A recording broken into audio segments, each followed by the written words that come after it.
Good morning students. Hindi की online कक्षा में आप सभी का एक बार फिर से स्वागत। बच्चों, पिछले वीडियो में हमने अपनी पाठ्य पुस्तक गुलमोहर के पाठ 5 पागल हाथी पाठ का प्रश्नोत्तर जाना। हमने प्रश्नोत्तर का अभ्यास किया था। उम्मीद है आपने सभी प्रश्नोत्तर लिंग परिवर्तन, वचन परिवर्तन, विलोम शब्द, पर्यायवाची शब्द, वाक्य निर्माण, खाली स्थान एवं संक्षिप्त एवं विस्तृत प्रश्नोत्तर अपनी कॉपी में शुद्ध शुद्ध लिख लिया होगा। और अगर आपने नहीं लिखा तो जल्दी से लिख लीजिए। इस वीडियो में हम इस पाठ के पुस्तकीय अभ्यास को जानेंगे, पुस्तकीय अभ्यास को पूरा करेंगे। तो आइए हम इस पाठ के पुस्तकीय अभ्यास को जानें। इस पाठ के पुस्तकीय अभ्यास को आप इस वीडियो के माध्यम से भी पूरा कर सकते हैं, अन्यथा आप पेरेंट पोर्टल या गूगल क्लासवर्क से भी पूरा कर सकते हैं।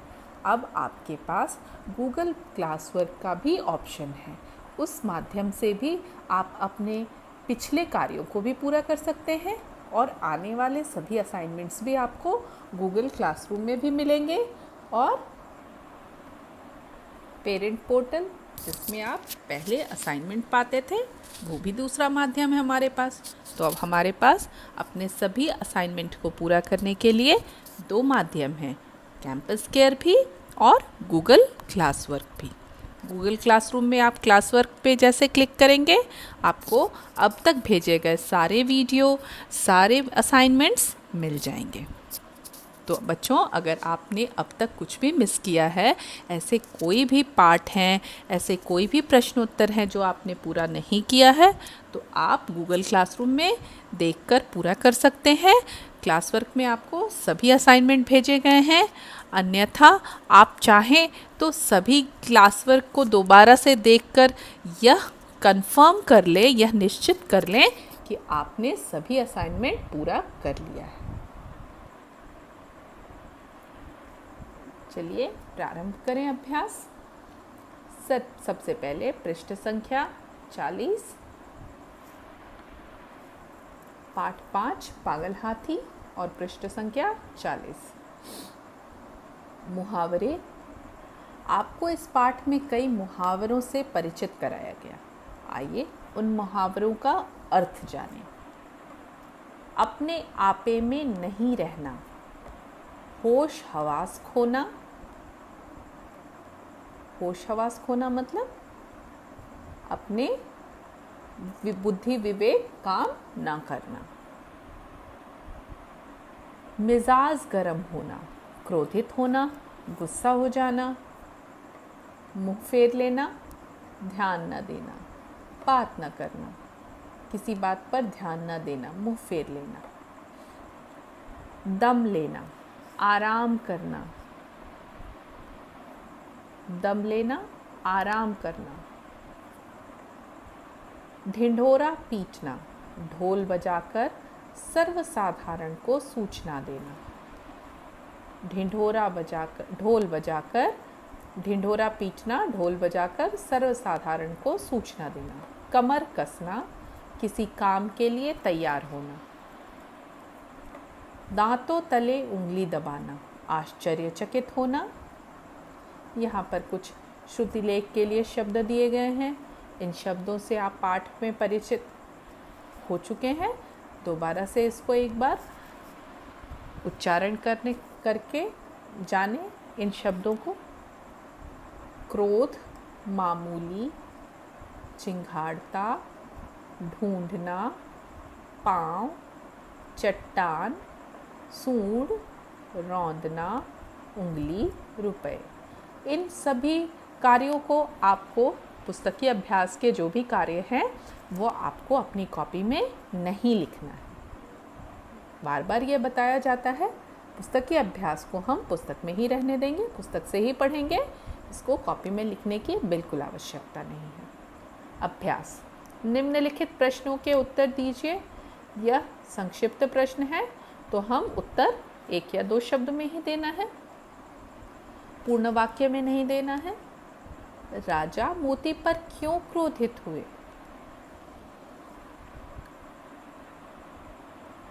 अपने महावत को मार डालने के कारण। मोती को लकड़ियां क्यों ढोनी पड़ी? महावत को मारने के कारण उसे सजा मिली थी, महावत को मारने के कारण।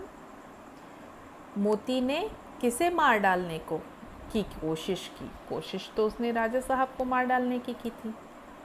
मोती ने किसे मार डालने की कोशिश की? राजा साहब को। पृष्ठ संख्या 41 पेज नंबर। सही उत्तर के सामने सही का निशान लगाना है। राजा ने मोती को पकड़ने वाले को कितने रुपए इनाम में देने की घोषणा की थी? 1000 रुपये। 1000 रुपये देने की बात कही थी राजा साहब ने। जंगल में पहुंचकर मोती किसे ढूंढने लगा? अपने पुराने साथियों को ढूंढने लगा था मोती जंगल में पहुंचकर। दिए गए वाक्यों के सामने हाँ या नहीं लिखिए। अगर वाक्य सही है तो हाँ लिखना है, और अगर वाक्य सही नहीं लगे आपको तो नहीं लिख देना है।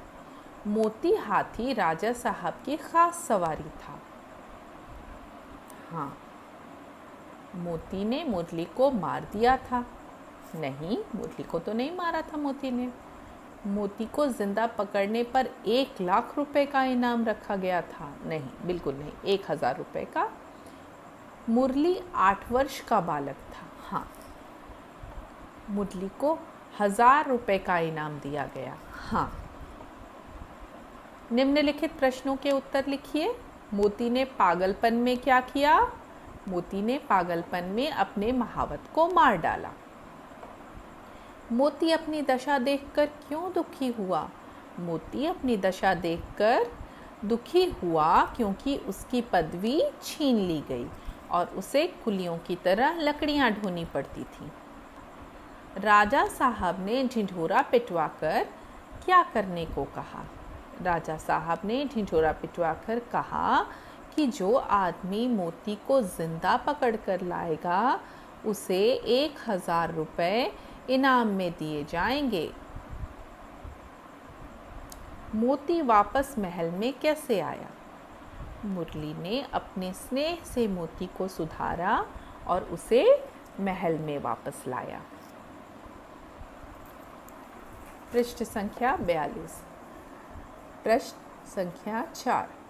पाठांश को ध्यान पूर्वक पढ़िए और नीचे दिए गए प्रश्नों के उत्तर दीजिए। जंगल में पहुंचकर मोती अपने पुराने साथियों को ढूंढने लगा, पर जंगल में हाथियों ने जब उसके गले में रस्सी और पाँव में टूटी जंजीरें देखीं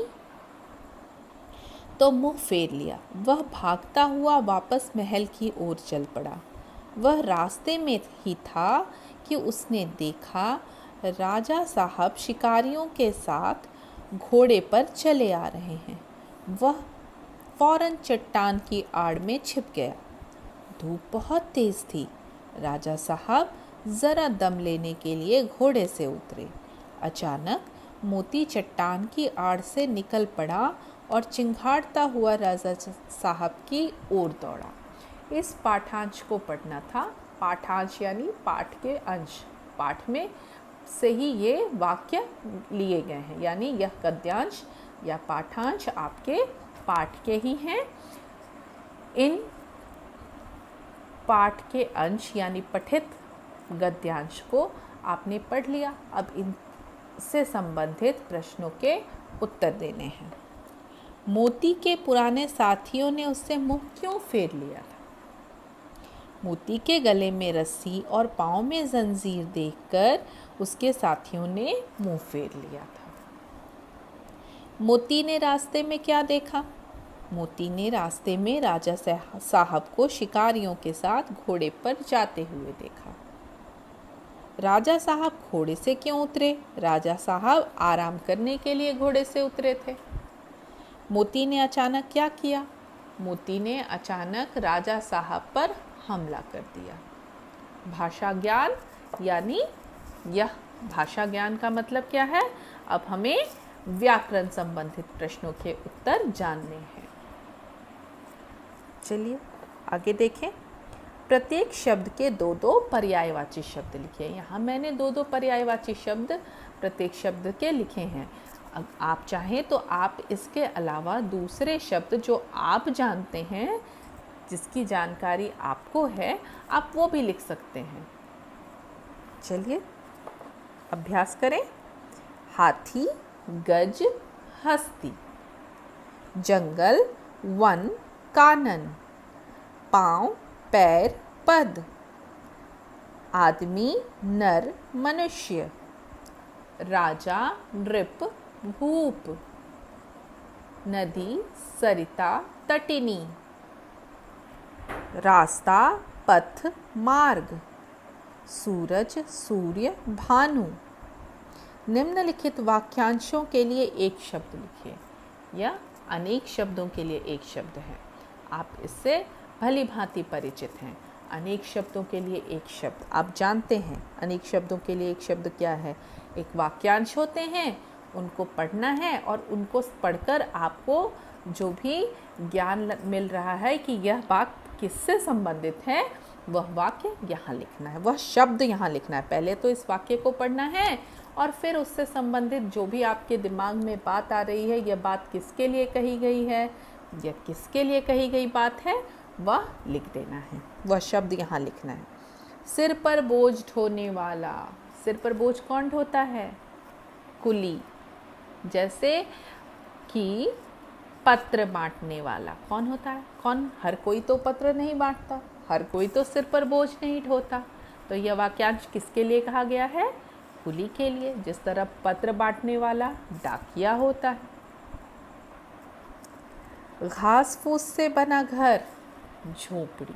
घास फूस से बने घर को झोपड़ी कहते हैं। हाथी चलाने वाला। हाथी चलाने वाले को क्या बोलते हैं? ड्राइवर? नहीं, उसे बोलते हैं महावत। हाथी चलाने वाला महावत, और वाहन चलाने वाला चालक, जिसको अंग्रेजी में आप बोलते हैं ड्राइवर, उसको हिंदी में वाहन चालक बोला जाता है। राजा का महल, राजमहल। राजा जिस महल में रहता है उसे क्या कहते हैं? राजमहल। राजा का महल, राजमहल। दिए गए वाक्यों में आए रंगीन शब्दों के संज्ञा भेद लिखिए। आप संज्ञा जानते हैं? संज्ञा शब्द क्या होता है? नाम वाले शब्दों को संज्ञा शब्द कहते हैं। कितने प्रकार के संज्ञा शब्द आप जानते हैं? संज्ञा के कितने भेद जानते हैं? 3। व्यक्तिवाचक संज्ञा, किसी खास के लिए कही गई बात व्यक्तिवाचक संज्ञा। जातिवाचक संज्ञा, उस संपूर्ण जाति के लिए कही गई बात जातिवाचक संज्ञा।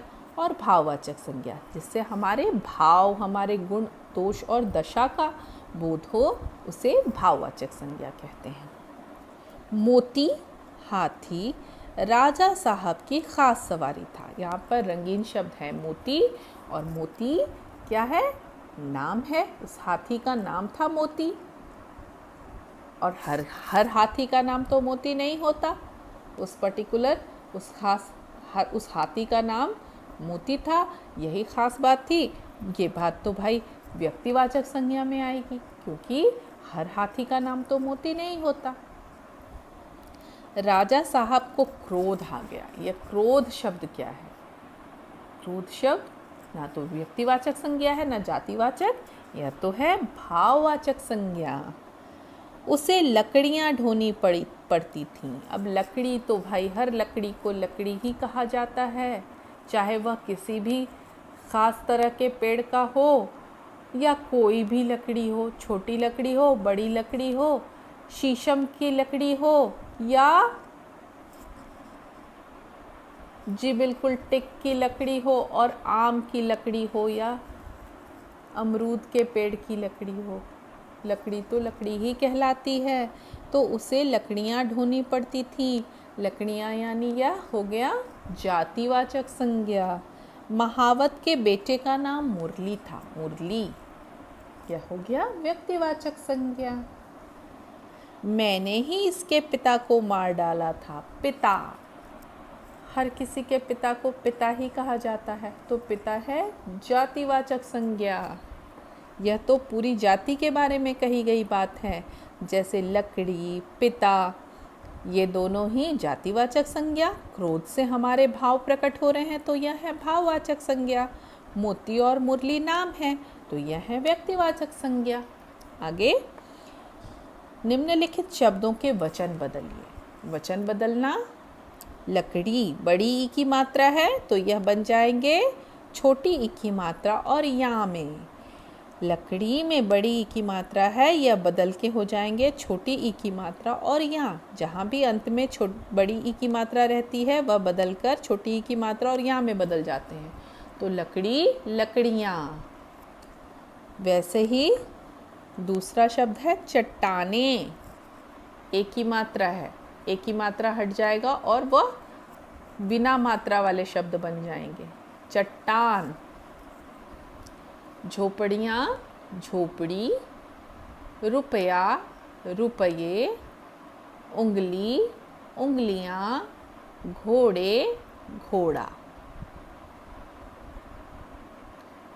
उम्मीद है आपने इस वीडियो के माध्यम से बहुत सारी जानकारियाँ इकट्ठी की होंगी। आप ये सारे शब्द, यह सारे कार्य अपनी पुस्तक में शुद्ध शुद्ध लिख लें।